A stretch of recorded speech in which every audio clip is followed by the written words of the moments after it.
Alright, so buckle up, because this story is a hot mess of emotions, betrayal, and bad timing. And yes, it's as dramatic as the title suggests. I'm Emily, 28, relatively level-headed, or at least I thought so. I've been with Jake for 7 years, married for 2. Jake was my everything, funny, charming, the kind of guy who remembers your favorite childhood snack and surprises you with it on a random Tuesday.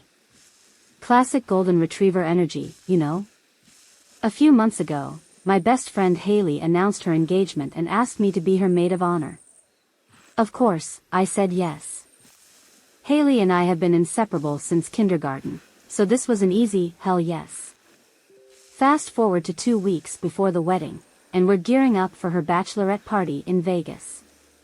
I was nervous because, well, Vegas isn't my scene.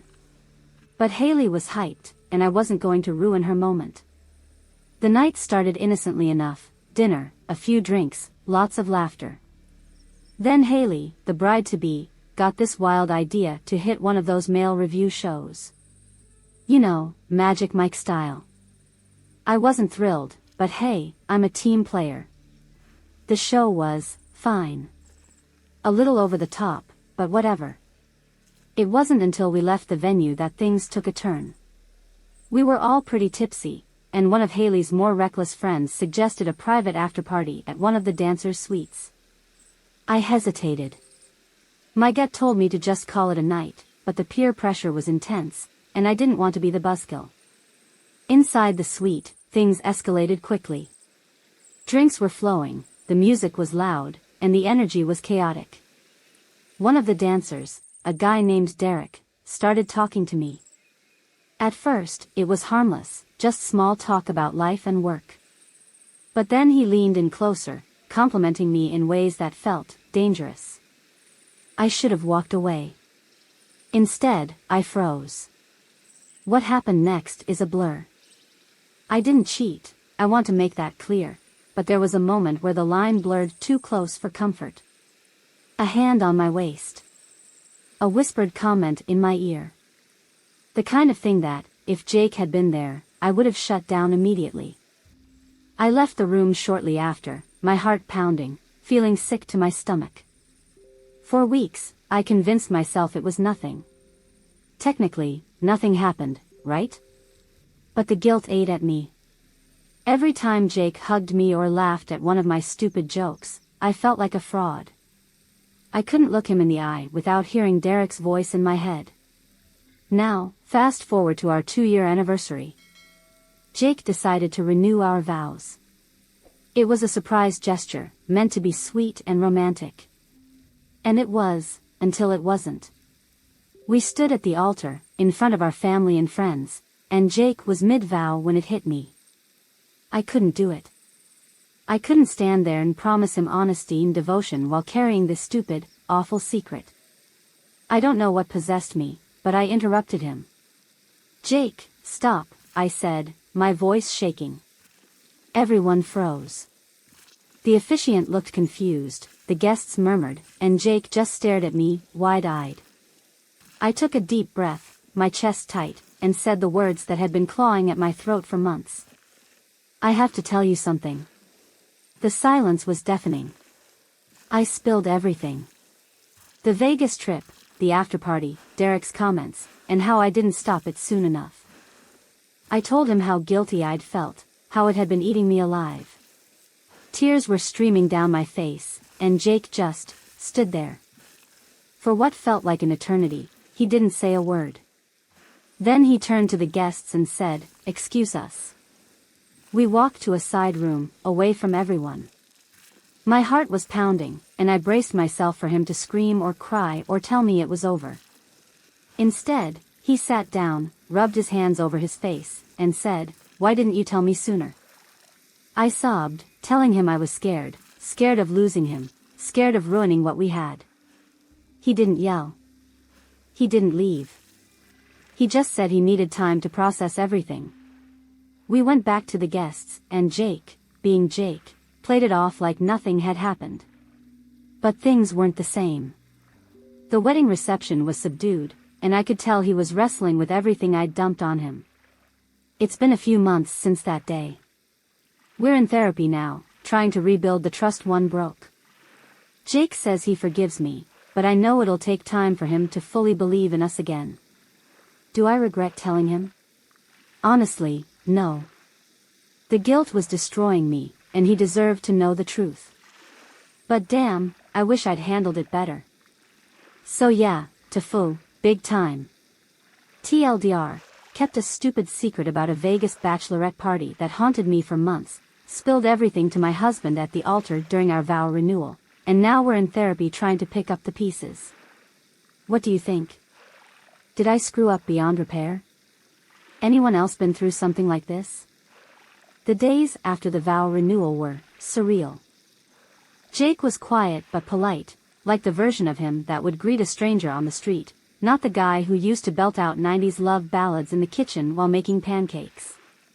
It was this eerie calm that freaked me out more than if he'd yelled or stormed out. I couldn't sleep.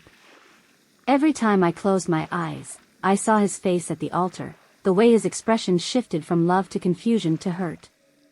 I replayed it over and over, convincing myself I'd ruined everything, that I'd never see that goofy, carefree version of Jake again. The following weekend, we had our first therapy session. I'd suggested it the day after the vow renewal, expecting Jake to reject the idea outright. But he surprised me. If we're going to try, we need help, he'd said. That was the thing about Jake, he wasn't one to give up easily, even when I gave him every reason to. The first session was awkward as hell. Our therapist, Dr. Patel, asked us to share what we thought the biggest issue was. Jake went first, his voice calm but laced with frustration. I don't understand why she didn't tell me. It wasn't the act itself, it's the fact that she felt she couldn't talk to me about it. We've always been honest. Or, I thought we were. Cue the guilt sucker punch to my stomach. When it was my turn, I tried to explain, but the words felt clumsy, like they didn't do justice to how sorry I was.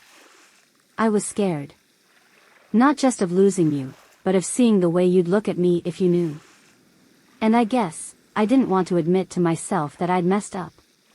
It felt easier to bury it, even though I knew that wasn't fair to you. Dr. Patel nodded thoughtfully. Emily, guilt often convinces us to stay silent, but silence rarely heals relationships. And Jake, trust isn't about never being hurt, it's about knowing you can recover from it together. Do you both want to recover from this? We both said yes, but I could see the hesitation in Jake's eyes. And honestly, I couldn't blame him. The breaking point. About a month into therapy, things hit a boiling point. It was a random Thursday night, and Jake and I were cleaning up after dinner. The air between us still felt heavy, like there was a wall neither of us knew how to break down. I reached for a plate, and Jake sighed, a long, exasperated sound that cut through the quiet. Just say it, I blurted. Whatever you're holding back, just say it. He put the dish towel down and turned to me, his jaw tight. Fine. You want to know? I keep wondering if I'm just plan B for you. If you're only here because you feel guilty, not because you actually want to be with me. His words hit like a slap. How can you even think that? I whispered, my voice cracking. Because you didn't trust me enough to tell me the truth when it mattered, he said, his voice rising. You waited until the worst possible moment, until we were literally standing in front of everyone we love, to unload this on me. Do you know how humiliating that was? Tears welled up in my eyes, but I forced myself to hold his gaze. I know I screwed up, Jake. I know. But I'm here because I love you, not because I feel guilty. I wouldn't be fighting this hard if I didn't want us to work. For the first time in weeks, his anger cracked, and I saw the vulnerability beneath it. I want to believe that, Emily. I really do. But it's hard when everything feels different now. And that was the crux of it, things were different. We couldn't go back to the way we were before. The only way forward was to build something new, and neither of us knew how to do that yet. Slow progress. Over the next few months, we kept going to therapy. It wasn't a magical fix, but it gave us a space to say the things we were too afraid to say at home. Jake admitted that my confession had triggered old insecurities he thought he'd buried, worries about not being enough for me. And I confessed that I'd been so focused on being perfect in our relationship that I didn't know how to admit when I'd messed up. We started setting small goals, having honest conversations without defensiveness, spending quality time together without letting the past overshadow everything. It wasn't easy, but there were moments when I saw glimpses of the Jake I'd fallen in love with. Like the night we danced in the living room to our wedding song, or the morning he made me coffee with a little heart drawn in the foam. Those moments reminded me that love isn't about never making mistakes, it's about choosing each other, even when it's hard. Where we are now. It's been a year since the vow renewal. Things aren't perfect, but they're better. Jake and I have rebuilt a lot of the trust we lost, and I've learned to be honest, even when it's uncomfortable. Looking back, I wish I'd handled everything differently. But in a weird way, the whole mess forced us to confront the cracks in our relationship that we'd been ignoring. It made us stronger, even if the road to get here was ugly. Do I still feel guilty? Sometimes. But I'm learning to forgive myself, just like Jake is learning to forgive me. If I've learned anything, it's this: love isn't about being flawless. It's about being willing to do the work, even when it feels impossible. After confessing a stupid mistake at the altar during our vow renewal, my husband and I went through hell and back to rebuild our relationship. It wasn't easy, but we're slowly finding our way back to each other. So, Reddit, that's my story. I'm not looking for validation, just sharing in case someone else out there needs to know that even the messiest relationships can heal with time and effort. What about you? Have you ever been through something like this? How did you make it work? I wish I could tell you that we found our happy ending.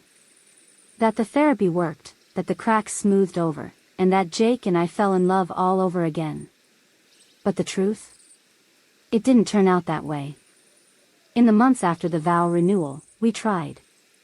God, did we try. Therapy became a weekly ritual, date nights were a thing again, and Jake even surprised me with a weekend trip to the cabin where we'd spent our first anniversary. On the surface, it looked like we were healing. But deep down, something was broken, something I couldn't fix, no matter how hard I tried. The first sign came during one of our therapy sessions.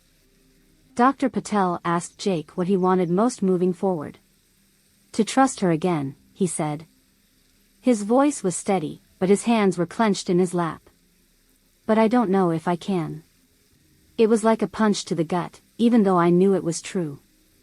His words lingered with me, replaying in my mind during the quiet moments, when I was washing dishes, driving to work, or lying awake at night next to him. Jake wanted to trust me, but he couldn't. And I couldn't blame him. The slow unraveling. Over time, the little things started to change. Jake stopped looking at me the way he used to, like I was the center of his world. His laughter, his real, belly-deep laugh, became rare. He still kissed me goodbye every morning, but it felt automatic, like brushing his teeth or tying his shoes. And me? I couldn't look him in the eye without feeling like I'd failed him. I started overanalyzing every interaction, every conversation. Was I saying the right thing? Did he think I was lying? Was he happy, or just pretending to be? The guilt never left. Even when Jake wasn't actively upset, I carried it around like a weight on my chest. One night, as we sat in the living room watching some mindless sitcom, I realized I didn't feel like his wife anymore. I felt like a stranger, someone he was tolerating because he didn't know how to let go. It hit me then, maybe the kindest thing I could do was let him go. The breaking point. 2 weeks later, I told Jake I needed to talk. We sat at the kitchen table, the same place where we'd had so many late-night talks about dreams, fears, and everything in between. Only this time, it felt like the end of something. Jake, I started, my voice shaking. I love you, but I think we're trying to force something that's not working anymore. His brow furrowed, and he leaned forward. What are you saying? I'm saying, maybe we need to stop. To let each other go. For the first time in months, I saw a raw emotion in his eyes. Anger. Hurt. Desperation.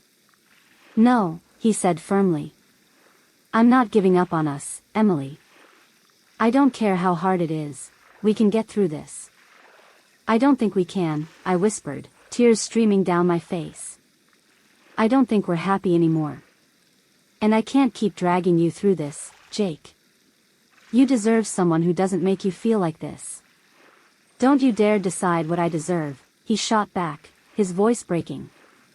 I married you because I wanted you, flaws and all. You don't get to walk away and call it kindness. But I'd made up my mind. For months, I'd been trying to fix something I didn't think could be fixed.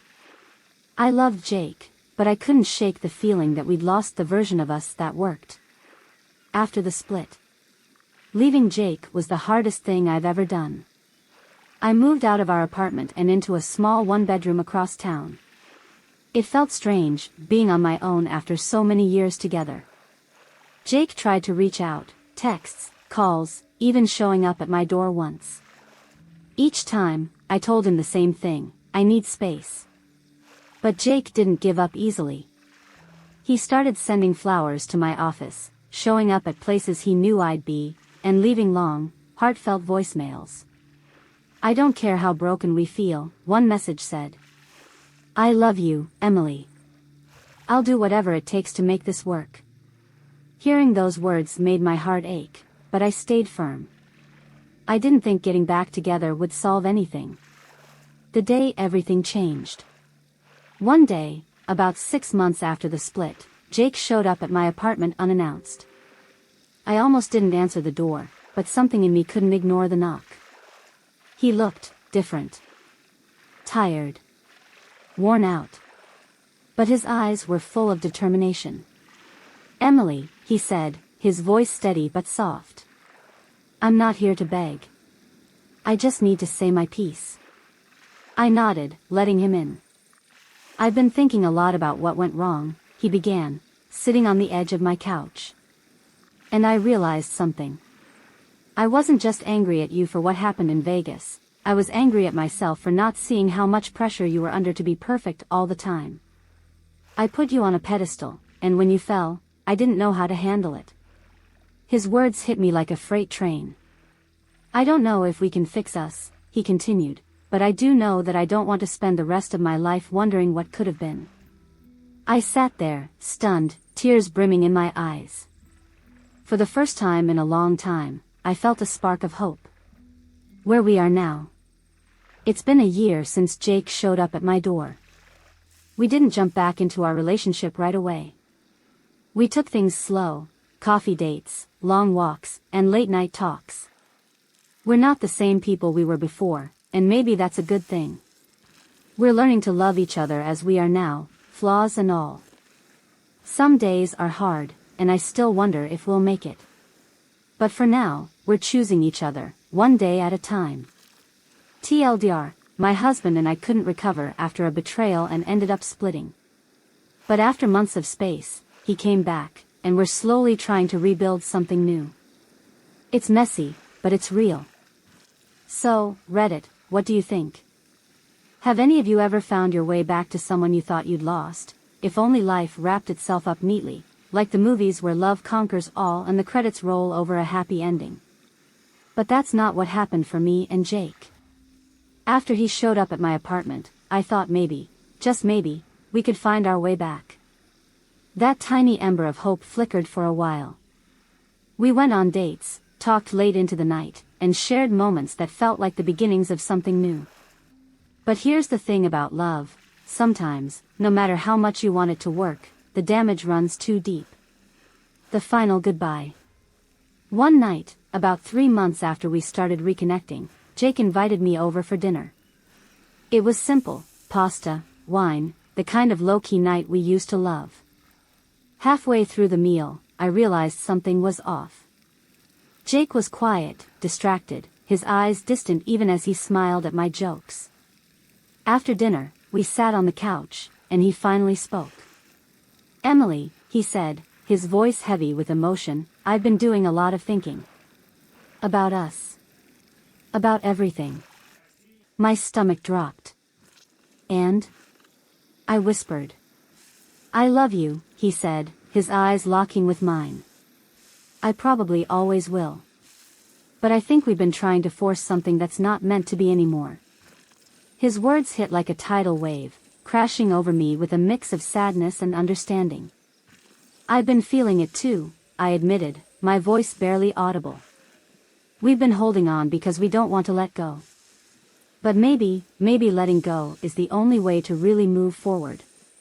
We sat there in silence for a long time, the weight of our shared realization settling over us. The aftermath. That night, we said our final goodbyes. There were tears, hugs, and promises to always care for each other, even if we couldn't be together. It wasn't bitter or angry, it was the kind of goodbye that comes with acceptance. I moved on, slowly. I threw myself into work, spent more time with friends, and even started therapy on my own. Jake and I didn't stay in touch, and as much as it hurt, I knew it was for the best. Where I am now. It's been 3 years since that night. I'm in a much better place now. I've learned that sometimes love isn't about holding on, it's about knowing when to let go. Jake taught me so much about love, forgiveness, and resilience. And while our story didn't have a happy ending, it gave me the strength to find happiness within myself. I heard through mutual friends that Jake is doing well. He's dating someone new, and from what I hear, they're happy. And you know what? I'm happy for him. As for me, I've started dating again. It's scary, but I'm taking it slow, learning to trust myself and others again.